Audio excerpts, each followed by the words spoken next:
On today's episode of Everyday Conversation, I have the incomparable artist, educator, and agitator, Darrell D.S. Kinsel. I can't say the nickname that we actually know him as. Oh, there you go. Okay, all right. Doing a little trespassing, I see. A little bit of trespassing is about to give him a little bit too much information, but we're going to talk about other things in this episode of Everyday Conversations. Well, welcome to the Rotunda. Let's go to the front porch and get out of this construction site. Yeah, it's a little dirty in here for me. We need a hard hat. Oh, yeah, I do need a hard hat.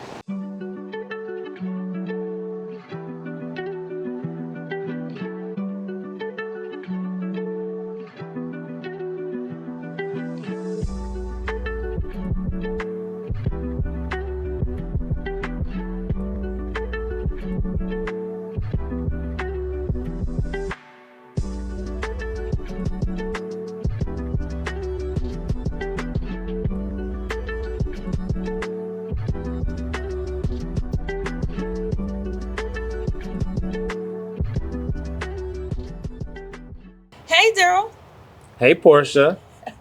Fun fact, I really knew, like, you know how you kind of like disassociate from certain things? So I've known that your name was Darrell forever because it would be in papers, interviews, just in periodicals, you know, around the city. But it's D.S. Kinsel Yes. is the artist name. Thank you. And then the people from the hood who go way back, we already know that there's another name, but that's not for y'all. Yeah. It's not for y'all. That's between the folks that know. That's if you know, you know. If you know, you know. How you feeling today? I feel great. I'm honored to be here with you and excited to talk about the Rotunda. I'm excited to talk about the Rotunda, but I'm excited to talk about you. All right. Because let's be real, let's be fair. We're outside of this beautiful, how many years old is it? 102 years. If you're from the east side, literally from anywhere on the east side, you had family who lived in East, you came up here to go shopping, you passed here, you went to church here. Some way along the line, you drove past this old synagogue, which they have now, or currently transforming it into their new location for Boom Concepts, correct? Yes. We are part of a larger kind of new nonprofit that's being formed called the Rotunda Collaborative. Mm-hmm. And Boom Concepts is going to be the anchor tenant of this amazing space, along with some others that'll be recruited in the near future. Now, I love that because, again, it's one of those if you know, you know situations.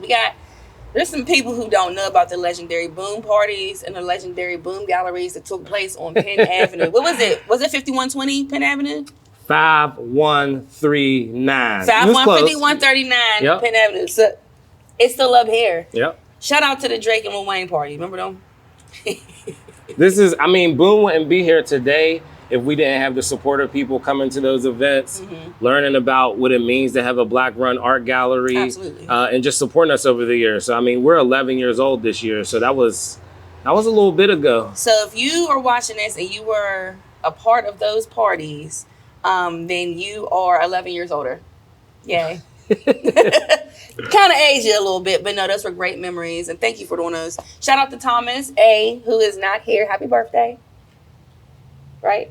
Today's his birthday. Okay. Today? We would have had a cake or something like that, but it's okay. Yeah, he's on vacay. He needs to enjoy it. Everyone deserves a break on their birthday. Absolutely. And, one of the greatest things about Boom Concepts is that Thomas has been such a great partner. He and I co-founded the organization in the space together. So, he deserves it. So, okay, you have had Boom for 11 years total. How long has the partnership been? Has it been longer than 11 years that you've been? Partnership is as old as the organization. Wow.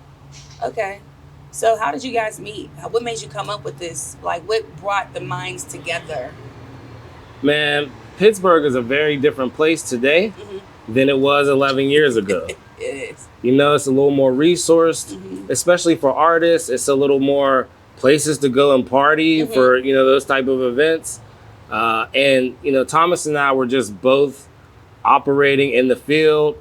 There was this meeting that we were able to kind of gather some other Black men too to talk about space in the neighborhood. And Thomas and I were the best fit together. So, we just always had a general respect for each other. And I think that's the best way to start a business partnership. You got to start with respect. Absolutely. And we like to think that we complement each other's work styles. We're both very serious about the work, which a lot of people have said before. Listen, prior to this conversation, like I know DS, we went to camp together years ago. So there's a personable DS that I get to see and that I know. But seeing him in the workspace, I'm like, it's a little bit intimidating.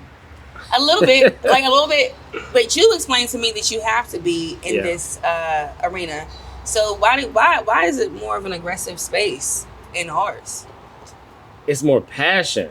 You know, we get to really operate with passion. And whatever the thing is, if you are a founder, you have to be the most passionate person about the work that you do because it comes from you. Absolutely. You know, so Thomas and I both bring a lot of passion to Boom Concepts. We've been supporting artists across discipline, whether you paint or sing, play an instrument, DJ. We've supported drag queens. We've supported people who make quilts, and just really try to make sure artists know that they can make money from being an artist and their creative intellect, you know? So that is the whole scope of Boom Concepts. It's literally for every part of the arts that you pretty much just name, and it can vary. It's not just painting, drawing, or prints. It's literally a space for all artists. Yep. If you want to work with young people, if you want to do lectures, we can support that. If you want to learn something new, Boom Concepts is here for artists. We provide public art and gallery shows that usually have performances alongside them. So that's how we support musicians. We do programs with different partnerships around the city that supports different artists. And we have a great program of residencies where we just sit down with the artists, give them free space, give them access to learn new things, and give them a check to really just get better and get ready for the next big opportunity. That's awesome, because I know that artists are always looking for those resources, especially in a smaller city, a smaller big city like Pittsburgh. A lot of people feel like there's a bubble space, but as you said, it's been a different place since the last 11 years where we felt like we was like really like a fight for the arts, but now it's like, oh, Pittsburgh has art here. So what is your favorite aspect of art? Like, what's your favorite genre? I know there's many. Music. I know that you do art. You're an award-winning artist. I think my favorite thing, I was raised by hip hop, you know, and I'm not a rapper or a DJ or a break dancer. Look at that. Somebody was raised by hip hop and not a rapper. Yeah, you know what I mean? I was raised by hip hop and, you know, bombing, graffiti, doing non-sanctioned public art in space is probably my favorite thing. It's why my elbow click and my knees click.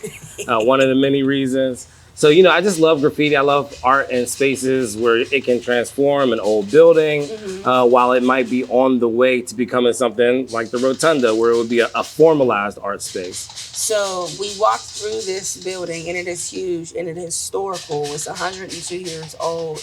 And the first time I've ever walked into this building. Like I said, I've lived over here on the east side my entire life. So to walk in here felt like a privilege, I'm not going to lie. And it's also very dope to have Black artists, people of color, not just Black artists, but people of color, women, minorities to come in. And I know it's not just that type of thing, but I know that there is a concentration on that because it is something that is not as broadcasted, as well as just having the Black media aspect here. So I know that you felt passionately about that as well. How do you feel about Black media in Pittsburgh?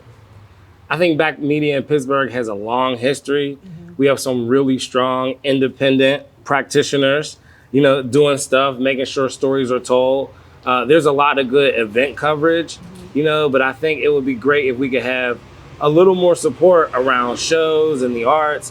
But I mean, even for just that field in general, you know, it's hard to be a writer. It's hard to kind of cover the arts and culture in a mid-sized city. You know, we don't have like a museum of modern art. You know, we do have the Warhol Museum. Which I think is an amazing museum. Right. We do have some really good cultural institutions and some Black-led arts institutions that are doing some great work. So I think it's really about making sure arts and culture is also seen as business development, job creation, idea incubation, and people are understanding how it can just like help an economy across the board, not just like weirdo artists. Touche. Yep. No, Because people don't understand the value a lot of times, where it's like, since we were able to join the Rotunda Collaborative and really get behind the project here at the building, you know, it really shows that how artists and culture workers could be a part of development in a neighborhood. Yes. You know, the building's been empty for 15 plus years. And I think it takes for organizations such as this project to kind of do something like this, to open the doors. Like you said, we do have art entities here. I wouldn't necessarily say, wouldn't call them hoity-toity, but they're not as knowing. But I'm calling them hoity-toity because it's not something that's as hands-on or I can gravitate towards. Like you said, Boom Concepts does a great job of rolling all of the arts into a package and exposing. So while we're at the Drake and Wayne party, there was art on the walls. It wasn't just you're here to party. While you're sitting there having your drink from TLC Libations. There we go.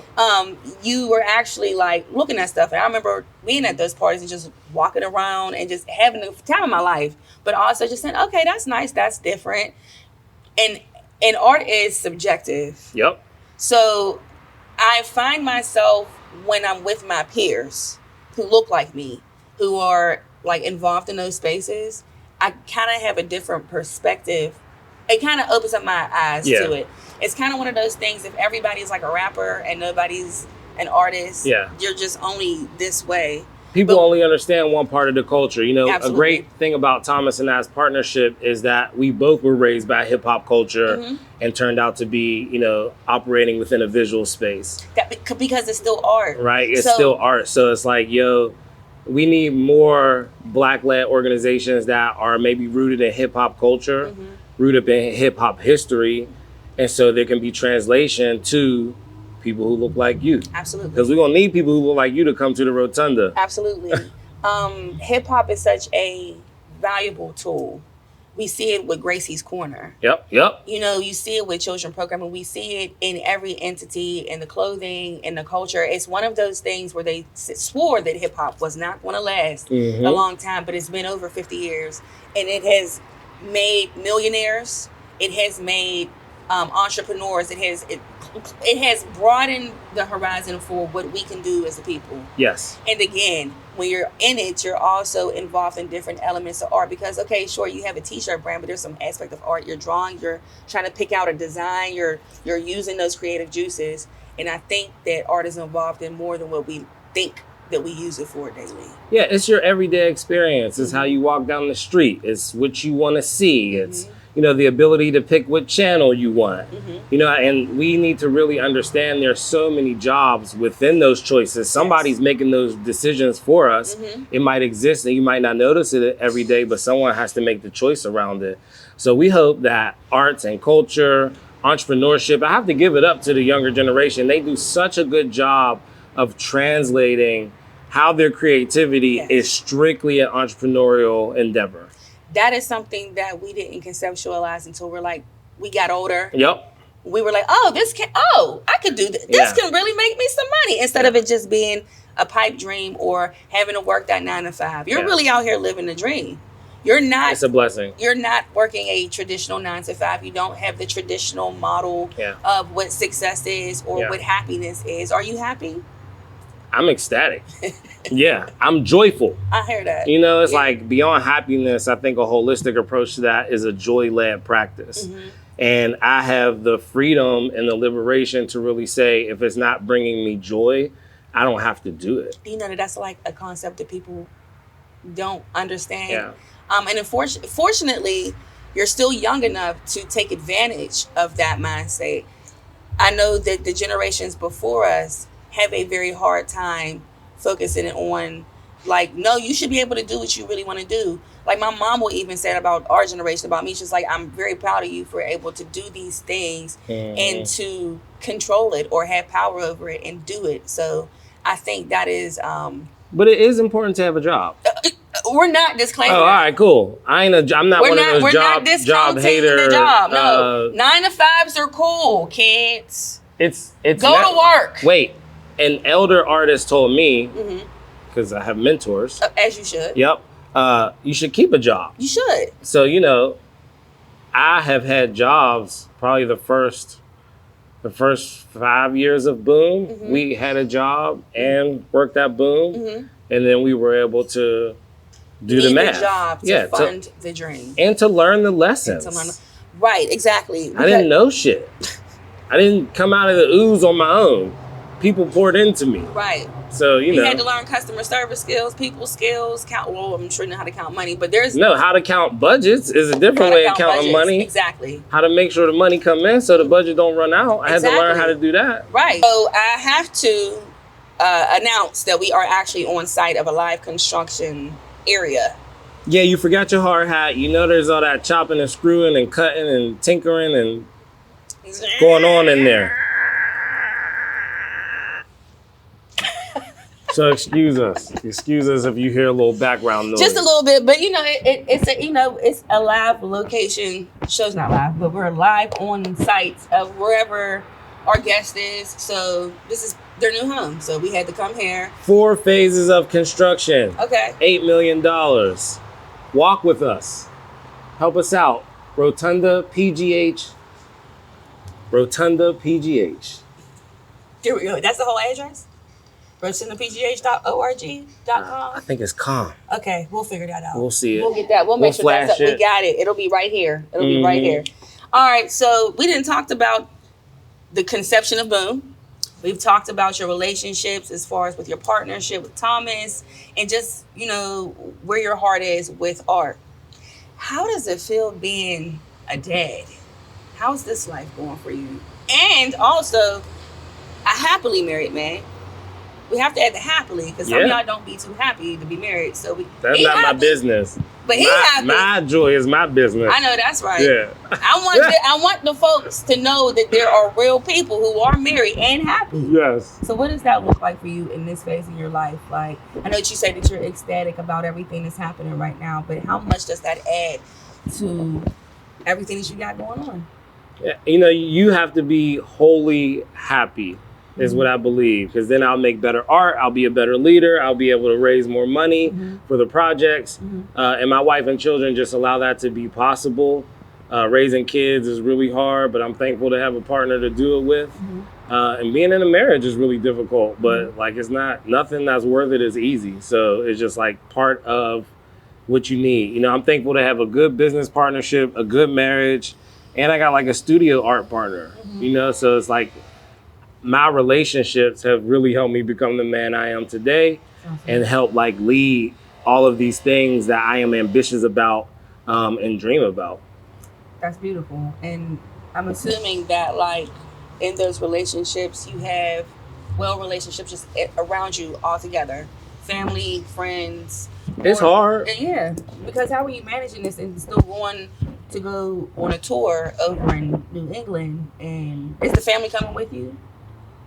We trying to get grandma to come. Okay. She got some hesitancies. Okay, so you know what I mean? But we trying to get the squad to come. That would be beautiful. Because, people travel for concerts. They don't travel for art shows. So, I have my own painting practice. I have a big show coming up September 12th. Yes. In Jamestown, Rhode Island. And it's just a little bit different to travel or tour as a visual artist. But it's possible. And my family wants to support me. My community wants to support me. You should come up. I think some people, come on up. It's a beautiful beach town. And I think some people are actually from Pittsburgh are going to come up. So, I have great community. I've had great community since we were young people here growing up in Pittsburgh. And I think that's one of the reasons why I decided to stay, and invest not only in myself and my own practice as a painter and visual artist, but into the projects that I operate around me. All right, so we talked about wifey and kids. How many children do you have? We have 3 kids. That's some kids. That's a lot. In 2025, that's 7 kids. It is. That's the price of them. It is equivalent to 7 children. That's the best. So if you don't have any right now, you ain't really in the mood to do it. Yeah. He just said, watch your pockets. Yeah. Be smart. But I know that children are a blessing. Of course. And your children are great.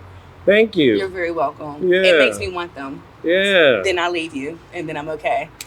Children children are just about what you pour into them. They are. And we have decided, my wife and I have decided that our art careers cannot stop because we have children, our art career should blossom because we have children. So they come along. My 3-year-old was at an 8-hour jury session on Saturday. Oh, he loved it. Yeah. Okay, So. I'm sure that they're gonna. I love that they're so involved in everything that you do, and they get to see this, because I'm gonna be honest. Like, if you've ever had friends with somebody who was an artsy parent, and you would go to their house, and it was just very much like, where am I? Yep. But they were allowed to be. And yes, there's a lot of things going on, and you got to keep the children on the rein, and raise them accordingly and things like that. But a house with art is such a warm home. Thank you. It is. I can imagine. My great aunt says we raising free children. I mean, there ain't nothing wrong with being free. Ain't nothing wrong with being free, and that's going to be the upper hand that they have when they get older. They're going to say, my parents allowed me to be, to do, to try. And a lot of, and I'm not a parent, but I know that with parenting, it could be, I see that it could be hard. You're trying to mold these people into be not serial killers or bank robbers. Well, when you're a parent, you have the responsibility of raising a citizen. Exactly. Which is difficult. Yes. Because they're their own person. Yeah. You can't control what they think. You can't control how they feel. You just have to guide them in that direction. And people, that's why art is so important, because it's all about the media you consume, the music you listen to, what type of foods you expose them to, what type of culinary experiences. So all of that stuff is arts and culture. And, we just try to give our children and the children in our community and the children in our village, a really diverse and wide-ranging and rich, rich and luxurious, right? Because everyone deserves luxury. Everybody does, yes. A rich and luxurious arts and culture experience. So you guys they do way block? more goofy stuff than I ever did. Shit. So you're the family on a block that the kids want to come to your house? Kids want to come, or they're curious, or a lot of times I see former students. So, but we live around the way. We're not off and away in some weird ass neighborhood that don't fit who we is. So I see former students all the time from my days in education, because you got to have a job. You have to have a job. I know I made a joke, but job is important. Yeah. You can do this stuff on a spare time or whenever you have time for it, but a job is important. It has to fund the dream. Well, I had cool uncles. I had a great father growing up, and it's just I hope to be a great father and a cool uncle. What, for those who don't know, where did you grow up? What area did you grow up? Grew up in the Mighty Hill District. I can't say the words that I would like to say. Yeah, Go ahead and what I like to say is... No, I just wanted to drop the... No. What we're going to do is say, I grew up in the same neighborhood as August Wilson. Okay. And I went to the same high school as Andy Warhol. I think that's stellar. That's very dope. So you're right in the fold. Yep. It was kind of predestined for you. I was hoping so. To live this life. I love that. And... have you studied Andy Warhol? Or, you're an artist, so I'm sure and you went to Shelley, so I'm sure that there was an interest, or did you find that interest later? Because I didn't really get into Andy until COVID happened, and I started watching the documentary, and I became overly interested. Yeah. So, how was that journey? With just finding out any artist, really. You know what it is? I am into artists who are from Pittsburgh, across discipline, whatever they make. So, I'm into Andy Warhol. I'm currently reading some John Edgar Wideman, who is an author from Homewood. Okay. He grew up, I'm reading a book about his brother who's doing a life sentence, and him and his brother talking it out. Wow. I'm interested in contemporary artists from Pittsburgh, like Yona Harvey, who is a great poet. So, I did study Andy Warhol, but just I think with any field or any job, you have to study what has come before you. You have to. So you can have some proper influences. Absolutely. Or you're going to be just full of shit.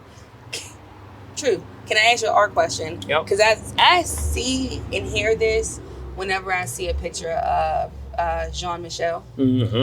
And when I first seen, what's the correct, is it Basquiat? Yeah. Okay, I'm saying it correctly.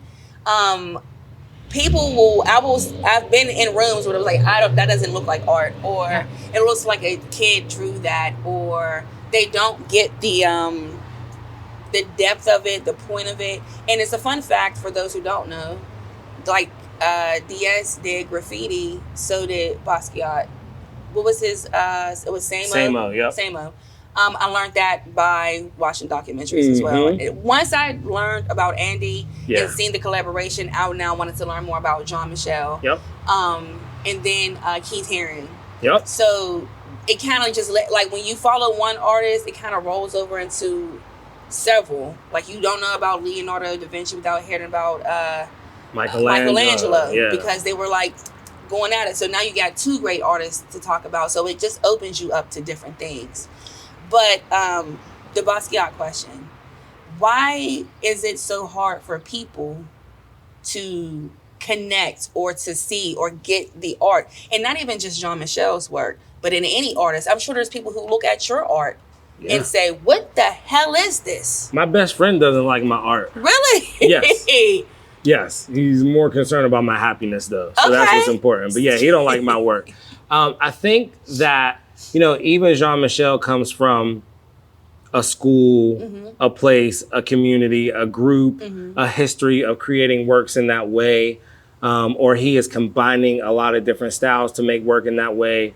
And people the market does not have a hard time understanding it.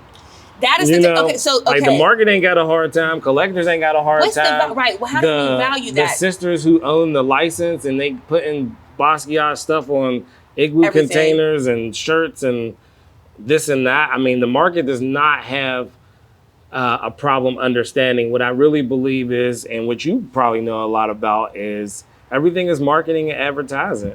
But doesn't that kill the art, though? No. It doesn't. So I know that there's organic artists who wouldn't want to print their work or have it wouldn't want it on a mug. Like, do you think Basquiat would be happy with his work on a mug right now?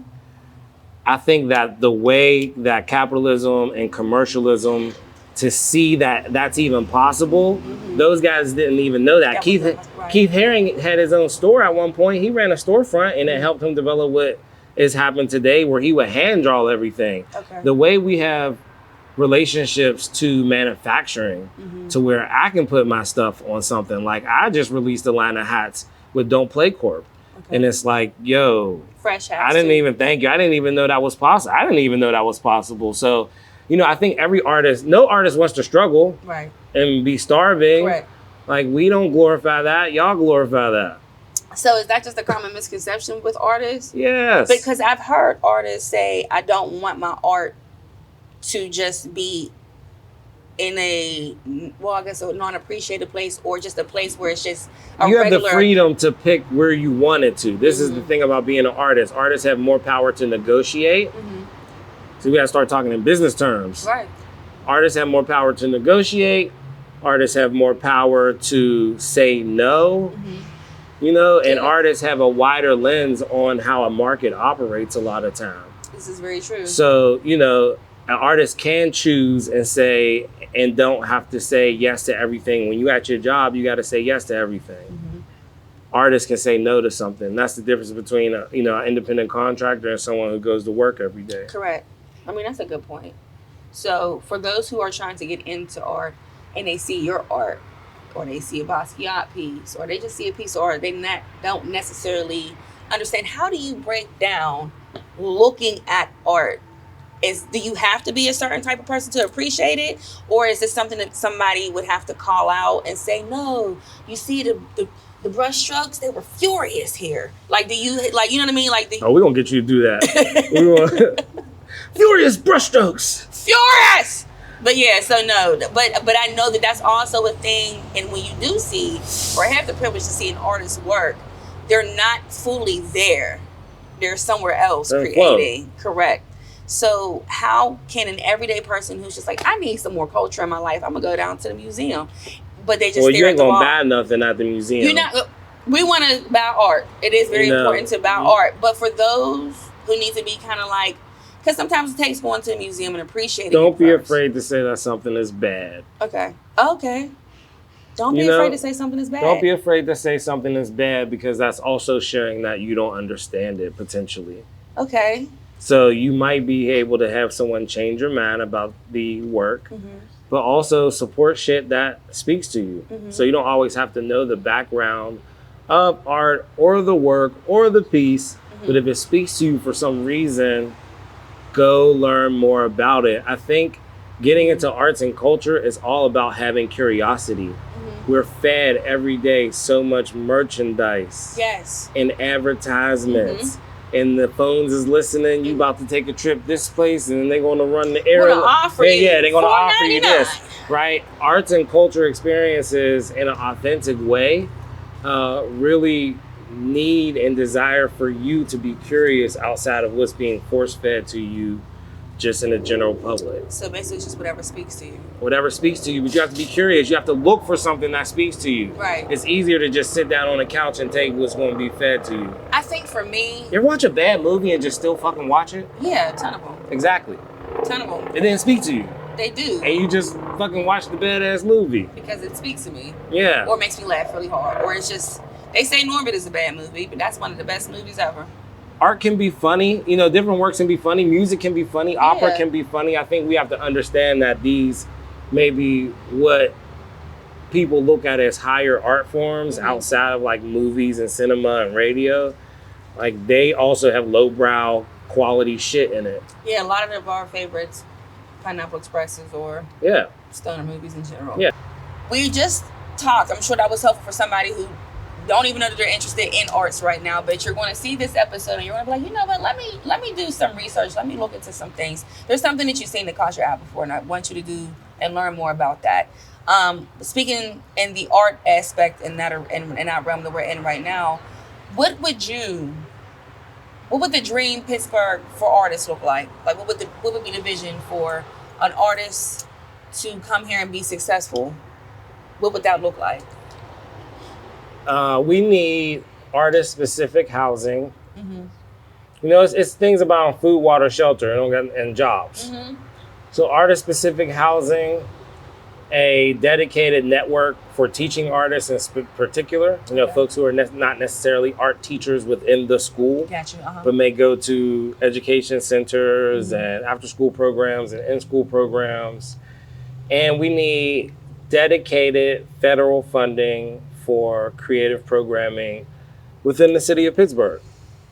You said that word and I instantly thought about PBS, WQED, NPR, all of the public access, and it encouraged the arts. I think that I'm so into the arts because of me watching Bob Ross for taking a nap, you know what I'm saying, on those stations. So when you say federal funding for art, is that something that is still possible right now? Is it still rolling strong? Is that something that you're actually like in fear of? I mean, anything is possible as a taxpaying citizen, and if people speak up and advocate. If people don't speak up and advocate, then the cuts that are happening now will continue to happen. We took part in some interesting advocacy for funds that were released during COVID, called ARPA funds. You know, it would be great if federally we can figure out how to continue funding initiatives and programs similar to ARPA, so they're not just a one shot during an emergency, but they can be integrated in the budget every year for arts and culture organizations across the country. Because it is a way of life. There are people who depend on their art craft. There are people who pay their taxes. This is more important. Break it down. There are people who pay their taxes because they have an arts and culture job, because they are arts and culture worker. And all that shit is tourism to different places. So, you know, it exists in so many different ways, but we need more federal support. Noted. Why is art so important to you? It's how you learn. Just a new way to learn. So that's how you keep your mind? How you keep your mind right, how you keep your shit tight, how you keep your not be like influenced by a bunch of stupid internet shit. Arts and culture and discovering artifacts from the past and learning about how people are reacting to history that's being created now. It's just a new way to learn, and it's a important way to translate across different people, across different languages, across different communities, across different identities. So very noteworthy answer. Thank you. No, thank you.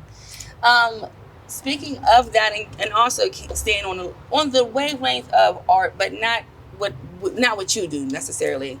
There has been a lot of new music released, and I'm always curious to know what anybody's really listening to right now. I used to be very hard and be on the internet and going hard. Like, I think that this album is trash, or I think this is a masterpiece. Never forget the whole Kendrick Lamar last year. I think that might have been the last time I actually stated something and went to the internet and was just like, yo, like that is really like. So just that type of passion for music that I have is probably what you have. Definitely. Mm-hmm. I mean, I'm listening to the new clips. Oh. For sure. Ace Trumpets? Yep. Yeah. Listening to the new clips. There's some like rap fucking styles I've never heard people rap like this before, so it's really encouraging, you know. But for the clips, or you just mean the just clips, overall? just Okay. like the quality and style, and I'm just like, damn, that's a good way of fucking rapping. Shit. Were you were familiar with the clips though with Laura Wendland and yeah, okay. yeah. But you're saying that this sound that they have now is something artists that's like, are always getting better. A good artist is always getting better. Them I think niggas is Malice older than sounds me. like a word, like we can't. I think there's an emphasis on Malice right now because he literally took the back seat. It was pushed the whole time, and you know he gave his life to God, figuring out, you know, but he came back with Babel verses on that album, and the hood, and everybody seems to be cheering that on. So I do love that aspect of it. All right, so you said the clips, and what else has your interest? I inherit all of my family's records. My wife and I inherit when someone passes away. I get all the family records. Wow. So we just go through that. Wow. That's what I'm listening to. So what constantly. has been the one thing that you've inherited that like stood out that you're like, I can't, but like this is the most amazing piece of work? It's cool to, I mean, we get comedy records, we get R&B, we get a lot of old school stuff. It's given me an opportunity to really learn my grandparents and my aunts and uncles, because there's gospel and there's stuff I never heard before. I think it's funny to see my great aunt and uncle have their own labeled copies of the same album. Really? Like, Don't Take My Shit. Because when it was scratch, yeah, it was over. The vinyl was done. So don't you go play my stuff, but yours scratch up. So I get that. Yeah, so I've been going through that, and a lot of that stuff isn't on streaming. Of course. So just like the importance of physical media. How many records do you think you have so far? They're like 2,000. Wow. Yep, 2,000 records. Wow, that's a collection. That sounds like an art exhibit in itself. We DJ. Y'all do DJ. We always trying to make a buck. That's hip hop. Hustling. Yes, hustling. So what are the projects that you and wifey are working on? We look forward to that. I know you had the Kinsel Land. I know you guys DJ. You play craps in fancy restaurants and stuff like that. You give a real good representation of us. There we go. When we go outside. Thank you. They'll be dressed up to the nines, but they might throw a dice. They might. But guess what? They eat it up when they do it, though. That's the one thing about being authentically you and where you come from. You've never not claimed the hill. Like you've stayed true the entire time. And when you're invited into these rooms, you're not getting nobody else but DS. And I think that's very valid. And people are scared to live like that because they're scared that they're going to get turned down. Just this whole illusion of being black and carrying so much of everything that you have to water yourself down. You and your wife don't do any watering. No. There's no watering happening at all. There's some gin or some whiskey or something that y'all drinking that's happening, but it's no watering down. And that takes a big deal. That's a very, that's a genuine thing to be in this life that we're living in because everything is for social media. I know I said I was going to get you out of here, but that is another question just popped into my head. You are in this space, but I don't necessarily see you heavily on social media, on your personal. It might just be business or it might just be, how do you keep that balance? How do you stay relevant? How do you post? And how do you get the information out, but also keep your peace? I like to reach out to people directly. I know you got to have a posting schedule or whatever the hell, just like whatever job you got. Everything is just a job. It's not my diary. Correct. Maybe that's number one. It's part of my job. It's not my diary. It's marketing and advertisement. I got the show coming up September 12th, so I've been posting like every day. You know, I don't even know if that works, but I'm like, it's what I can. It's what I can do. Is consistency, and you know, you just reach out to people independently. You hit them on their line. I think I texted you recently. Yeah. Hey. How this even happened was, no, it was just a divine intervention. I'll just say that it is a hey, but it was also me seeing you at Community Day. Yes. They kind of like just said ping pong, ping pong. Yeah. So that face-to-face interaction, and we really, Thomas and I really been trying to get back to that. My wife and I have been trying to get back to that. A lot of our projects, like you were asking, they're more about like smaller, intimate spaces to invite people in. And it's just about being upfront and honest with people, not only when you're in one-on-one, but when you're in a group setting as well. And a lot of people, when you scale up the amount of people in the room, or the temperature of people, or the type of people in the room, people start acting different. It doesn't take much. It doesn't take much for you to even see that. So when you're able to kind of be on the outside and then you witness that, it's like, yeah, that's corny. I don't want to be like that, or I'm not moving like that. So it's easy for those like ourselves.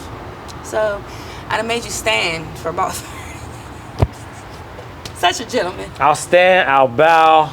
You know what I'm saying? I appreciate your time so much. It was a pleasure catching up with you.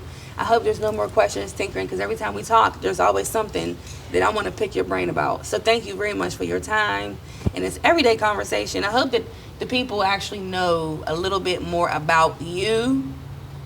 I think you did a really good job of like just, you were open, but... Work, Darrell. I told you I ain't want work, Darrell. This is Everyday Conversations with Portia Foxx.